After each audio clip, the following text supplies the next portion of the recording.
Hello everyone. Blog की शुरुआत में आपसे कर रहा हूँ। अभी टाइम हो रहा 10:11। अभी लेट हो गया आज मेरा, तो अभी चलते हैं। 10-11 बज गया है, 10:11 हो गया है। खाना ख़त्म हो जाएगा, अन्यथा 11 बजे तक मिलता है। तो अभी चलते हैं, उसके बाद आएंगे तो पढ़ेंगे। थोड़ा लेट हो गया आज, पढ़ रहा था मैं, तो चलते हैं अभी।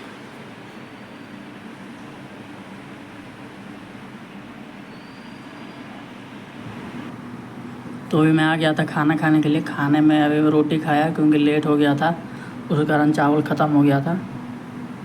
चावल एक ही टाइम बनता है और रोटी जो है वो बनते रहता है जब तक, मतलब शॉप वाले यही करते हैं कि शुरुआत से जब खाना मतलब खाते हैं लोग, तो उस समय से रोटी बनते रहता है गर्मा गर्म। लेकिन चावल एक ही बार बनता है, तो चावल ख़त्म हो गया था। अभी मैं ज़्यादातर चावल ही खाता हूँ गर्मी के कारण, रोटी नहीं खाता। गर्मी में रोटी मुझे अच्छा भी नहीं लगता है, तो आज खाना पड़ा क्योंकि नहीं था, इसी कारण लेट हो गया था। 10 बजे मैं गया था क्योंकि पढ़ रहा था मैं। तो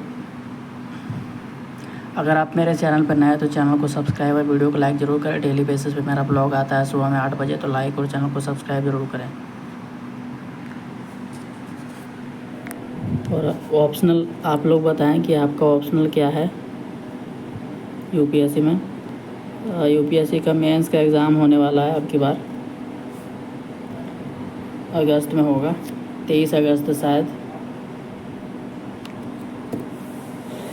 तो अभी जितने भी प्रीलिम्स क्लियर किए होंगे उन लोग अभी आंसर राइटिंग अच्छे से कर रहे होंगे, रिवीजन कर रहे होंगे।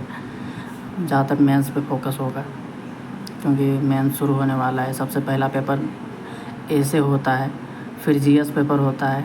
2 दिन में जीएस हो जाता है पूरा, GS 1, GS 2, GS 3, GS 4।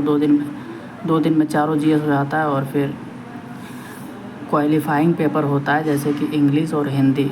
जैसे कि मतलब आप तमिलनाडु वगैरह से हैं, आंध्र प्रदेश वगैरह से हैं, तो आप अपना भाषा जो आप प्रेफर करते हैं, तमिल लैंग्वेज और इंग्लिश लैंग्वेज आप दे सकते हैं। जैसे कि मैं हिंदी जानता हूँ, जैसे कि मैं नॉर्थ इंडियन हूँ, तो हिंदी बोला जाता है नॉर्थ इंडियन में ज़्यादातर। तो हिंदी और इंग्लिश का पेपर होता है एक दिन, 4 दिन, और एक दिन होता है ऑप्शनल का पेपर, जो कि पेपर 1 पेपर 2 9 बजे से 12 बजे तक पहला पेपर, और फिर दूसरा पेपर होता है 2 बजे से 5 बजे तक। तो 2 घंटा का ब्रेक होता है बीच में, उसमें आप खाना खा सकते हैं और जो करना कर सकते हैं। तो 5 दिन पेपर होता है लगातार मेंस का। उसके बाद जितनों का मेंस क्लियर होता है उनका इंटरव्यू कॉल आता है। इंटरव्यू कॉल आएगा, आपको इंटरव्यू के लिए बताया जाएगा कि आपका इंटरव्यू कब है। कितनों का नहीं होता है तो वो फिर से शुरू करते हैं। ये एग्ज़ाम एक सांप सीढ़ी के जैसा है, जैसा कि आपको गेम में देखने को मिला होगा। अगर आप पूरे फुल स्टेज पर चले जाते हैं, फाइनल मेंस भी क्लियर कर लेते हैं और इंटरव्यू देते हैं, उसके बाद भी आपका सिलेक्शन होगा कि नहीं होगा कोई नहीं जानता है, क्योंकि आपको फिर से देना पड़ सकता है। तो वही हाल है सांप सीढ़ी जैसा। अगर आपको सांप काट लेता है 98 तक आप पहुंच के, आपको सांप अगर काट लेगा तो आप डायरेक्ट नीचे चले आइएगा। वही हाल है, फिर से शुरू करना पड़ता है इस एग्ज़ाम में। वही ये सांप सीढ़ी जैसा एग्ज़ाम है। इसमें खरगोश नहीं जीत सकता है, इसमें कछुआ ही जीतेगा, जो लगातार लगे रहेगा, हारेगा नहीं।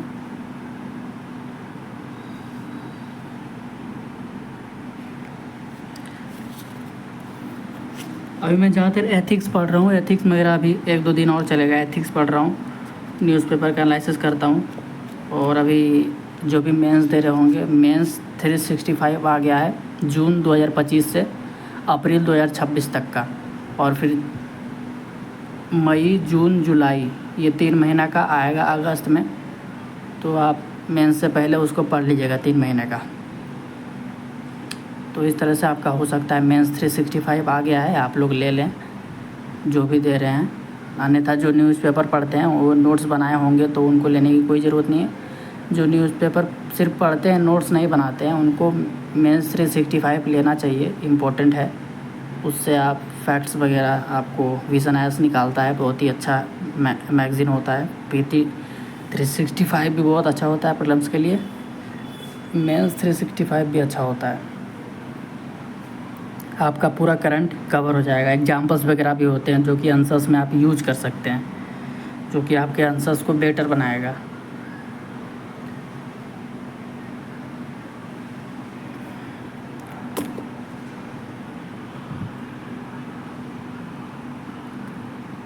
अब मैं पढ़ूंगा एथिक्स।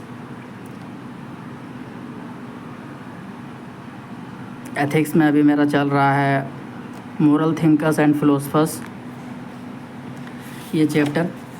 एथिक्स में पढ़ना कम पड़ता है, आंसर्स ज़्यादा लिखना पड़ता है। जैसे कि केस स्टडीज़ आता है तो आप लेक्सिकन बुक एक बार पढ़ लीजिएगा, 1 2 बार 3 बार 4 बार, तो आपको आइडिया लग जाएगा कि केस स्टडीज़ किस तरह से सॉल्व किया जाता है। और टॉपर्स के कॉपी को देखिएगा ज़रूर, जो भी टॉपर्स निकल रहे हैं किस तरह से केस स्टडीज़ का आंसर लिखे हैं वो, ये बहुत ज़्यादा इम्पोर्टेंट है। एथिक्स एक ऐसा सब्जेक्ट है जो कि कम मेहनत करके आप ज़्यादा मार्क्स स्कोर कर सकते हैं, और इसमें बहुत ज़्यादा मार्क्स स्कोर किया जा सकता है GS से। ये ऑप्शनल जैसा है, ऐसे में भी आप अच्छा खासा मार्क्स स्कोर कर सकते हैं, और एथिक्स में और ऑप्शनल में ये 3 एरिया बहुत ही इम्पोर्टेंट एरिया है। GS में मैं नहीं बता सकता, GS में कोई नहीं बता सकता कि आप अच्छा मार्क्स स्कोर कर सकते हैं। GS में हर किसी का सेम ही होता है, टॉपर्स का थोड़ा बहुत ज़्यादा होता है और जो एवरेज होता है उनका बराबर ही होता है सबका। आपको सिलेक्शन दिलाएगा तो एथिक्स और ऐसे और ऑप्शनल आपको ऐसे दिलाएगा, ऑप्शनल आपको मेरिट लिस्ट के बाहर भी कर सकता है और मेरिट लिस्ट के अंदर भी कर सकता है। इसीलिए ये सब चीज़ों पे ज़्यादा फोकस करें तो ज़्यादा अच्छा रहेगा आपके लिए। और लाइक और चैनल को सब्सक्राइब तो करें ही, क्योंकि ये सब चीज़ें कंपलसरी हो जाता है।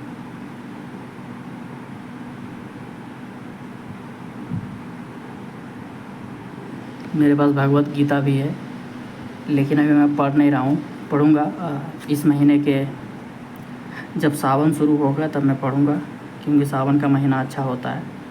तो उसी महीने में मैं पूरा श्रीमद् भागवत कथा में गीता में पढ़ लूँगा। देख सकते हैं मेरा रखा हुआ है वहाँ पे, कुछ पार्ट मैंने पढ़ा था, कुछ अध्याय मैंने पढ़ा था, उसके बाद का अध्याय मैं पढ़ूँगा, क्योंकि गीता पढ़ना बहुत ज़रूरी है कलयुग में जीने के लिए।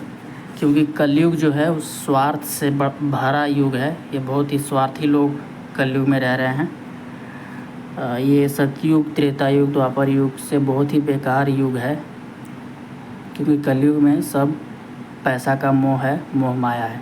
पैसा इंसान नहीं बनाया है, आप सबको पता ही है, और बहुत ही स्वार्थी हो गए हैं लोग कलयुग में।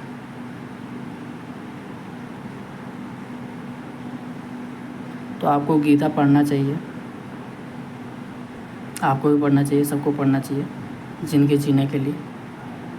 एक समय में आपको लगेगा कि गीता पढ़ना ही चाहिए, गीता ज्ञान बहुत ज़रूरी है सबके लिए।